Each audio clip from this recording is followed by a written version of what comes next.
Welcome to the Dowden Podcast. I'm your host, the official CRG, and today I want to talk about the use of drones during the Ukraine and Russian war, plus the potential positive and negatives the drones could bring as a whole for future conflicts down the line.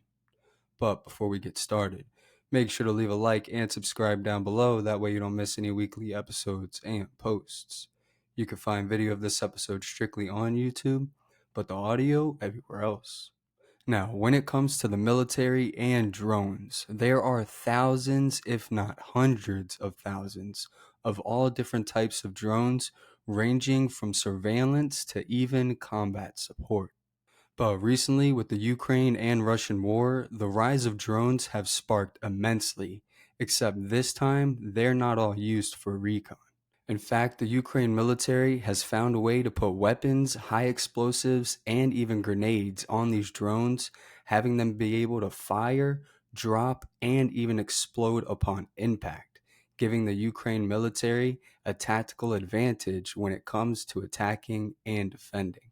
And this is because these drones are programmed and modified with virtual headsets, giving these drivers the ability to aim and act quicker because with these drones, they literally have the whole view in front of them versus just looking at a tiny screen. Also, with these modified drones, they are not very big. In fact, some are even smaller than a soccer ball, giving them a tactical advantage to get into really tight places, but also making it very hard to spot and shoot down.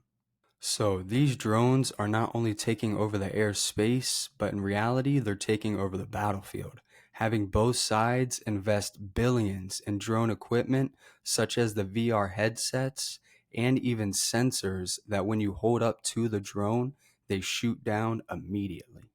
But when it comes to the positive and negatives these drones can bring as a whole, that's where it gets really difficult. Because yes, to put weapons on a drone can be a good thing if in the right hands, because it can not only stop casualties that are on our side, but they can also stop civilian casualties because these drones are targeted.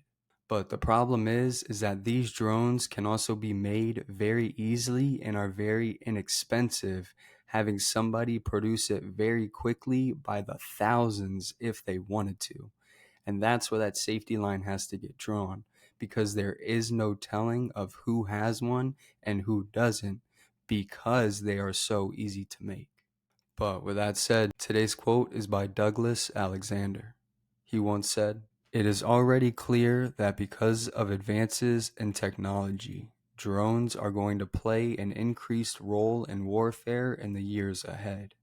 It is therefore vital that the legal frameworks governing their use are robust and internationally recognized." I appreciate you tuning in. You can follow us on YouTube, Spotify, and Apple Podcasts. And this is the Dowden Podcasts.